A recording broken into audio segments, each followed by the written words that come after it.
случай празника на общината приветствие ще поднесе и господин Мустафа Карадаи, секретар на Централно оперативно бюро на Движение за права и свободи и народен представител. Моля, заповядайте.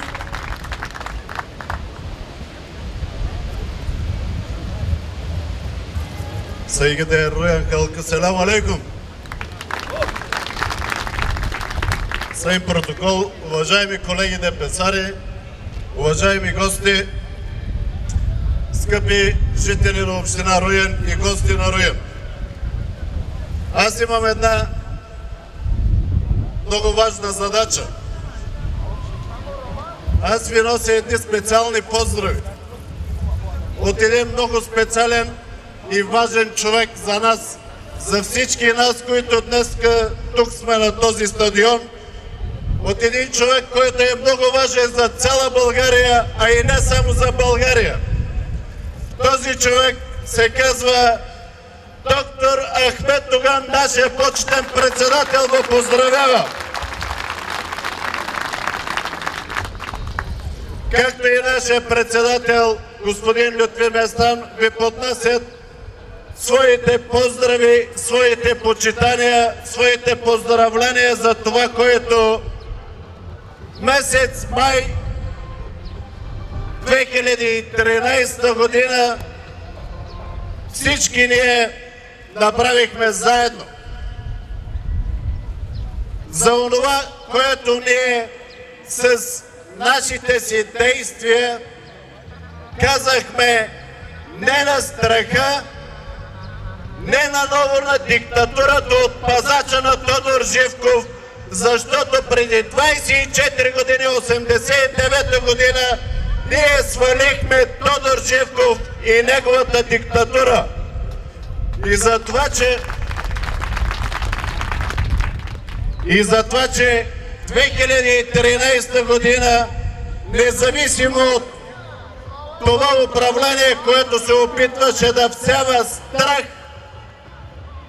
тази диктатура, която мачкаше и бизнеса, и всеки един, който искаше да се развива в нашата родина, ние, въпреки безработицата, въпреки мизерията, за нас си знаем онова, което е най-ценно за нас. Онова, което го изстрадахме до 89-та година, от тук, от тази поляна, трябва да кажем, че за нищо на света никой не може да разбие нашето единство. Така ли е? За което и аз ви благодаря. Това нещо го разбраха много хора. Защото ако режима, тоталитаризма преди 89 година успяваше за това, защото ние за нас си казвахме, те там в Родопите, в западните Родопи са едни, ние сме други. Само че когато източните Родопи станаха като западните, в един момент тук на Стара планина малко взехме да се почестваме, нали така? После обаче мечката мина и към Делио Ормана. И в един момент станахме всички еднакви. В мъката и в потъпканото достоинство и гордост. Нещото, което нас се обедини. За да стигнем до 89 година, под ръководството на доктор Ахмед Доган да се обединим, и това обединение се нарича Движение за права и свободи. Само че за момент може би се заблудихме, че веднъж завинаги демокрацията се е установила в нашата родина.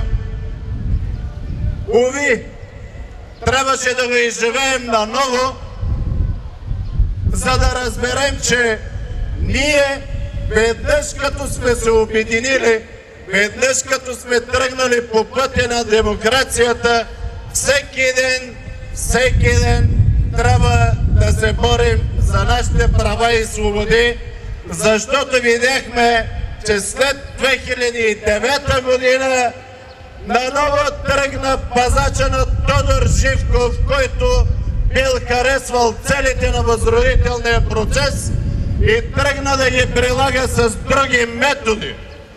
Нещо повече, потърси си и помощници. Уви, те не разбраха, че от 89-та година насам ние вече си имаме знаме, знамето на Движението за права и свободи, и ние с всичките си действия ще направим така, че да имаме по-добър живот в нашата си родина. А диктаторите, както видяхме, народа ги оценява с времето, излязоха хората на улицата и ги свалиха от власт.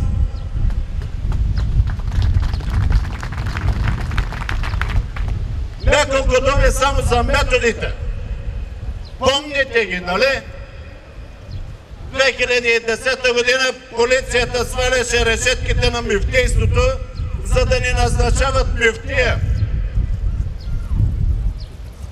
2011 година на петъчна молитва един палеше пожари, за да може пожарникара да се прави, че ги гаси. И в последствие да не говорим за административния и бизнес терор, който се случи в нашата държава, за да стигнем до едни избори, където всеки един от нас видя явните опити за фалшификация.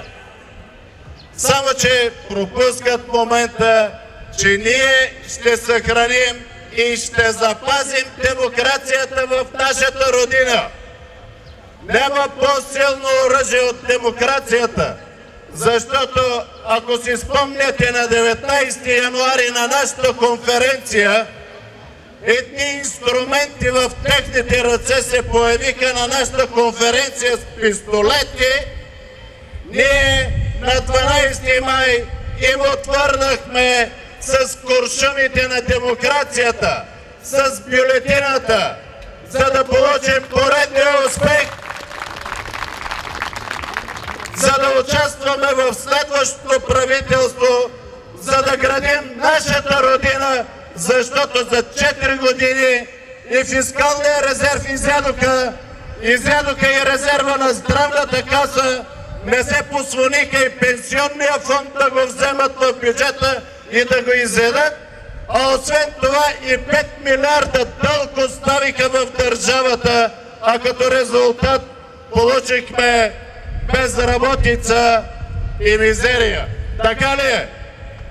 В тежки времена идва ред на Движението за права и свободи да участва в съставянето на програмата на държавата, в програмата на правителството и в реализацията на тази програма, за да може държавата ни да се развива.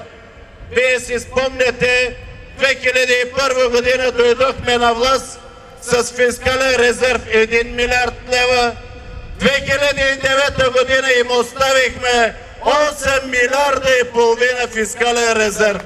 Ние така управляваме. Бъдете живи и здрави и да знаете, че вашите приятели, вашите представители в Народното събрание денонощно ще работят за вашите права, за вашите свободи и за нашето общо бъдеще в нашата родина. Бъдете живи и здрави! Саулон Варолов!